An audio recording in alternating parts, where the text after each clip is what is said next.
afternoon everyone. Welcome to the online video classes provided by Smart Class Institute. I am Achintya Bhattacharjee, your English faculty. So last day we have discussed the first poem of your book, that is The Dust of Snow. I told you that today we will discuss the first chapter, that is the first prose of your book, that is A Letter to God. But before moving into that, let us complete one another chapter, that is the poem Fire and Ice you have in your first flight book. Okay, so this is a very short poem, so that's why I have taken this poem today, so that we can finish it up. Okay, so this is your second poem, Fire and Ice. Today we will discuss Fire and Ice, and after that, if time permits, then we will start a new chapter, that is A Letter to God, and I will discuss the summary of that chapter, A Letter to God. Okay, so coming into the poem, that is the Fire and Ice. Okay, this Fire and Ice poem is written by Robert Frost.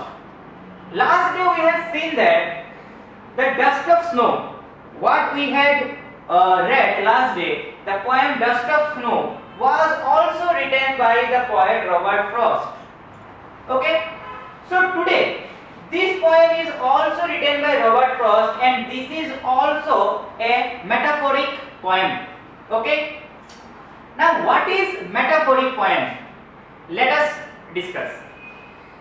So before moving into that, what is metaphoric poem or what are metaphors, let us just understand what is the meaning of this poem, Fire and Ice. Okay, so fire and ice, ये अलग अलग दो चीजें हैं. Okay, what is fire? Fire का meaning क्या होता है? आग. ओके, एंड आइस का मीनिंग क्या होता है? आइस का मीनिंग होता है बर्फ. सो ये दोनों चीज जो फायर एंड आइस है, इसको पोएट ने दो ह्यूमन इमोशंस के साथ उन्होंने रिलेट किया है. ठीक है, फायर और आइस को दो ह्यूमन इमोशन के साथ उन्होंने रिलेट किया है. इसको कहते हैं metaphor. Metaphor, METAPHOR, metaphor. Okay, इसका मीनिंग क्या होता है कि हम लोग कुछ ऐसा चीज को लेते हैं, एक ऐसे वर्ड को लेते हैं, ठीक है, उस वर्ड को लेके कुछ और ह्यूमन इमोशन या फिर कुछ और चीज के साथ हम उसको रिलेट करते हैं. अपनी जिंदगी के साथ, अपने लाइफ का कुछ चीजों के साथ हम उसको क्या करते हैं? हम उसको रिलेट करते हैं. ठीक है, यहाँ पे फायर और आइस को भी दो ह्यूमन इमोशंस के साथ पोएट ने रिलेट किया है. तो चलो पोएम में आते हैं. Some say the world will fire and some say the world will end in fire.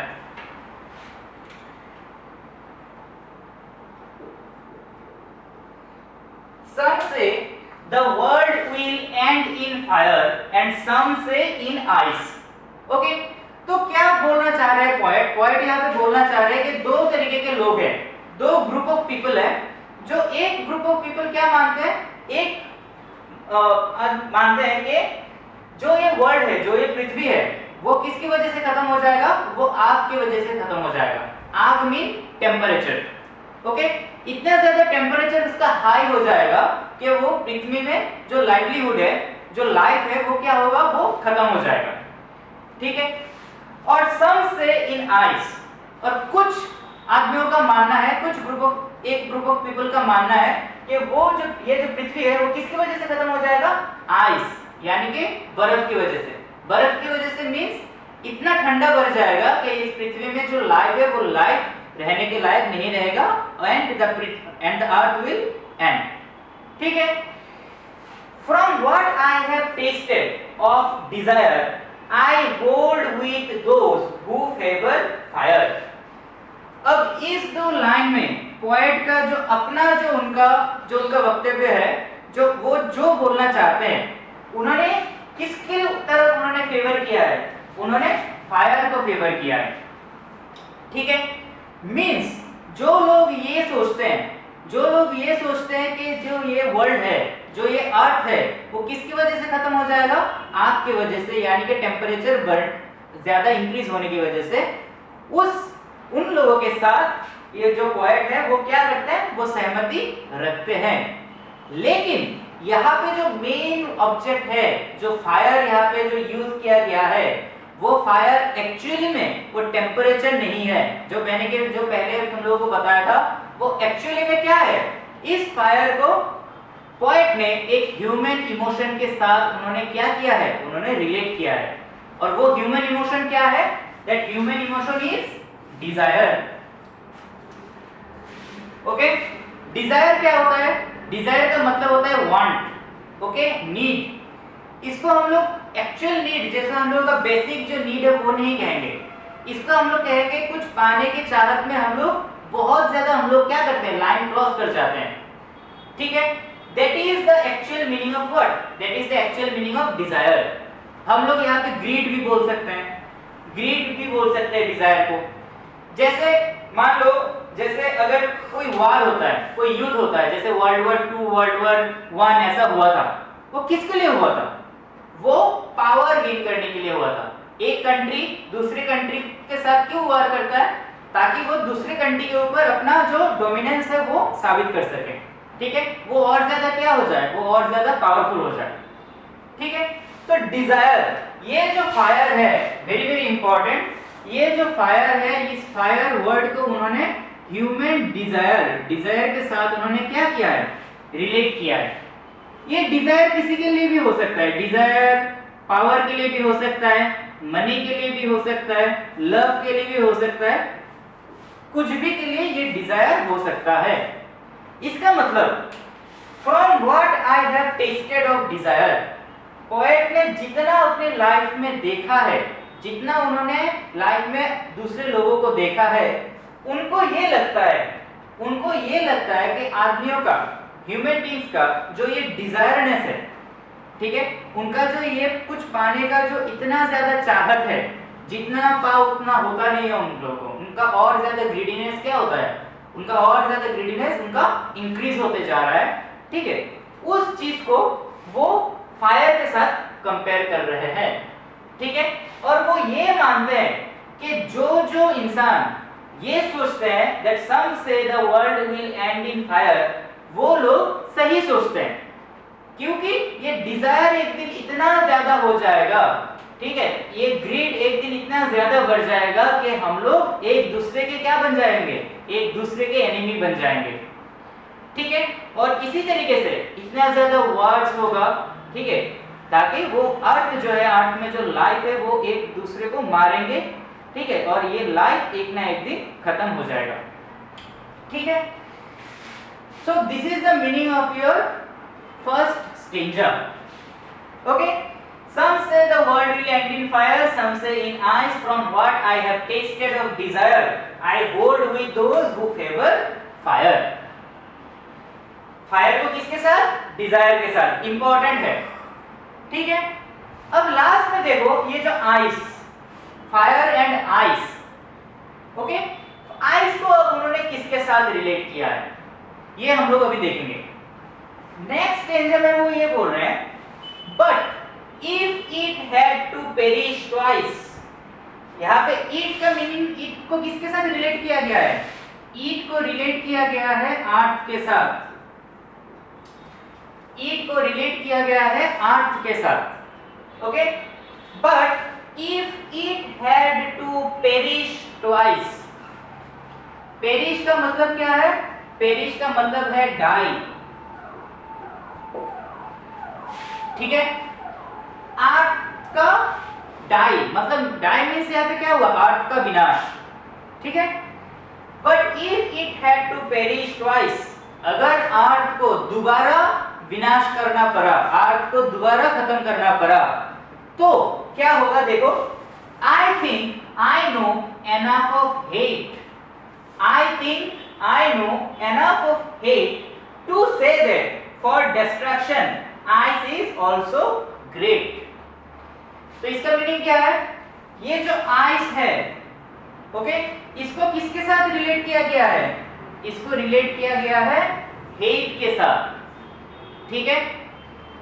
जैसे कि आइस क्या होता है? बर्फ, बहुत ही ज्यादा ठंडा चीज, ठीक है। अब इस आइस को क्यों हेट के साथ रिलेट किया गया है? हेट का मतलब क्या होता है? किसी दूसरे को हेट करना, किसकी वजह से? किसी दूसरे का अच्छा चीज देख के खुद क्या फील करना? खुद जेलसी फील करना, ठीक है। खुद इतना ज्यादा उससे जेलस फील करने लगना कि हम लोग क्या करते हैं? उसका बुरा सोचते हैं। जिसको हम लोग हेट करते हैं उसका इतना ज्यादा बुरा सोचते हैं, ठीक है। इस हेट्रेडनेस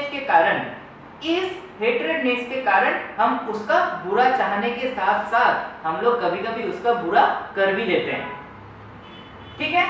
इस आइस को रिलेट किया गया है, ice is related to hatred, okay. तो अभी इसका मतलब क्या हुआ? But if it had to perish twice, अगर अर्थ को दोबारा खत्म करना पड़ा, दोबारा अगर उसका विनाश करना पड़ा, तब क्या होगा? आई थिंक, आई नो, पोएट को लगता है कि पोएट को पता है, पोएट जानते हैं, किसको जानते हैं? एनफ ऑफ हेट, इतना ज्यादा उन्होंने हेटनेस देखा है लोगों में कि वो ये बोल सकते हैं to say that for destruction, destruction के लिए ice is also great, ice भी कुछ कम नहीं है, ठीक है। जैसे उन्होंने पहले बताया था कि डिजायर, ह्यूमन बीइंग का डिजायर अभी दिन के दिन बहुत ही ज्यादा क्या हो रहा है? बढ़ रहा है। उसी के साथ साथ उनका मन में जो उनका जो हेट्रेडनेस है, ठीक है, दूसरों के प्रति उनका जो नफरत है, वो नफरत भी दिन दिन क्या हो रहा है? वो दिन दिन बढ़ रहा है, ठीक है। So this ice is also great for destruction of what? Destruction of earth and would suffice.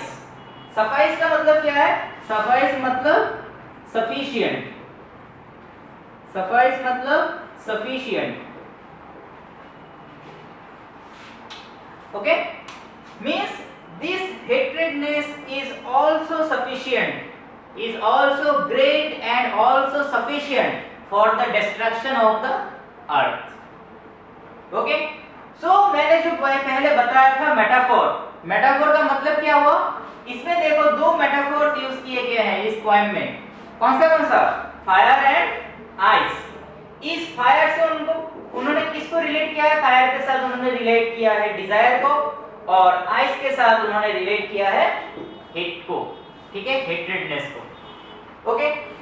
So overall अगर हम लोग इस समरी को हम लोग अगर समझे तो समरी क्या निकलता है कि एक ग्रुप ऑफ पीपल है जो बोल रहे हैं कि ये जो वर्ल्ड है वो आग की वजह से खत्म हो जाएगा, फायर की वजह से खत्म हो जाएगा। दूसरा जो ग्रुप ऑफ पीपल है वो बोल रहे हैं वो आइस यानी कि बर्फ की वजह से, ठंडी की वजह से खत्म हो जाएगा, ठीक है। लेकिन पोएट क्या सोचते हैं? पोएट किसकी तरफ है? पोएट उन लोगों की तरफ है जो ये सोचते हैं कि आग की वजह से, फायर की वजह से ये चीज, ये जो अर्थ है वो खत्म हो जाएगा, वो विनाश हो जाएगा। क्यों? क्योंकि उन्होंने इस फायर को किसके साथ रिलेट किया है? डिजायर के साथ, ग्रीडीनेस के साथ, पानी की चाहत के साथ, ठीक है। अगले स्टेंजा में उन्होंने फिर से बताया कि अगर इस अर्थ को हम लोगों को दोबारा विनाश करना पड़े, अगर ये अर्थ को हम लोगों को दोबारा डिस्ट्रक्ट करना पड़े, तब हेटनेस मींस हेटनेस किसके साथ, किसको रिलेट किया गया है? आइस को। आइस भी कुछ कम नहीं है। हेट्रेडनेस is also sufficient, is also great for the destruction of the earth, ठीक है। सो यही है इस छोटे से एक पोएम का तुम्हारा समरी, ओके। अब इस पोएम से तुम लोगों का क्वेश्चन क्या आ सकता है? क्वेश्चन ज्यादा कुछ नहीं आएगा, सिर्फ एक ही क्वेश्चन या दो क्वेश्चन आ सकता है कि फायर और आइस के साथ किस चीज को, किस ह्यूमन इमोशंस को जो पोएट है उन्होंने रिलेट किया है, ठीक है। और इस पोएम का सब्सटेंस भी बोलने को या लिखने को आ सकता है, ठीक है। सब्सटेंस ज्यादा टाइम तुम लोगों का नहीं आएगा। मेन जो क्वेश्चन है कि फायर और आइस को किसके साथ रिलेट किया गया है। Okay, so this is the end of the poem that is fire and ice. Now so ये आपका सेकंड पोएम जो है आपके बुक का, ये भी खत्म हो गया। तो हम लोगों ने कौन सा चीज खत्म किया? First dust of snow, second fire and ice. Okay, now आज हम लोग, जैसे कि आप लोगों को बताया गया था कि आज हम लोग क्या स्टार्ट करेंगे, आज हम लोग स्टार्ट करेंगे जो पहला जो आपका स्टोरी है।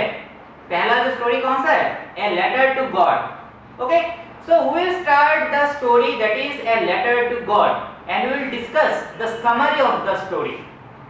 ठीक है, अच्छा, ए लेटर टू गॉड।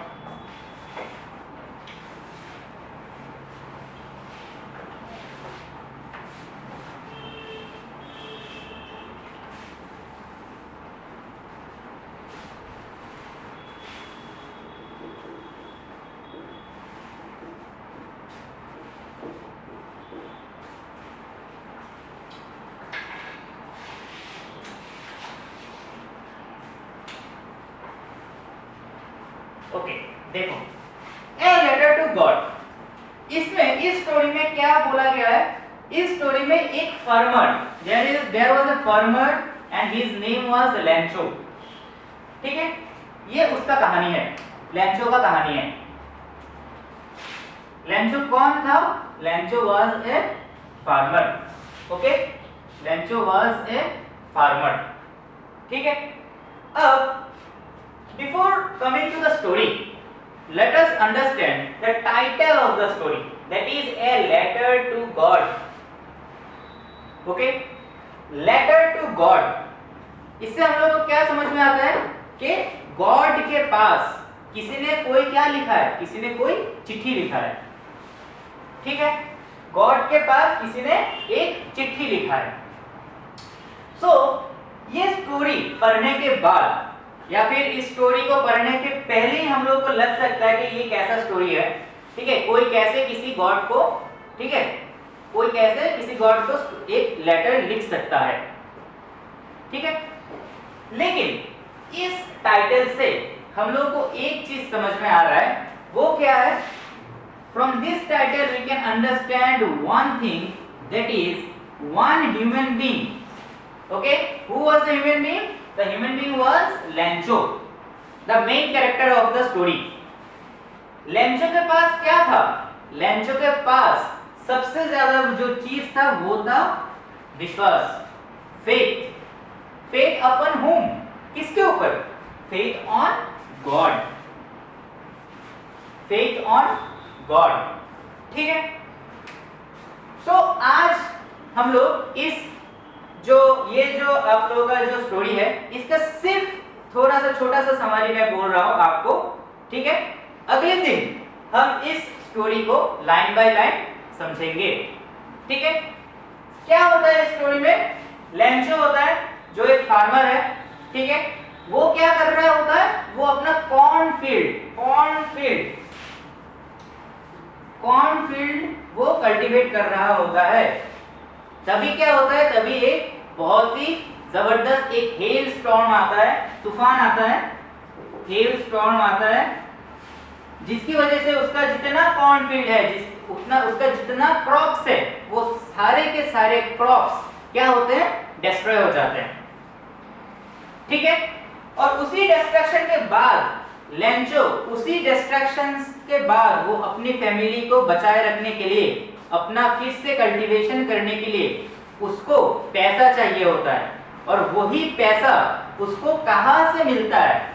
ठीक है, वो पैसा उसको कहां से मिलता है, वो कैसे अरेंज करता है, वो सब कुछ हम लोग नेक्स्ट डे इस स्टोरी में देखेंगे। ठीक है, a letter to God. So don't miss the third class. This is my second class. So please I am requesting you, don't miss the third class of English session. Okay, we will discuss the summary line by line of this chapter, a letter to God. Thank you.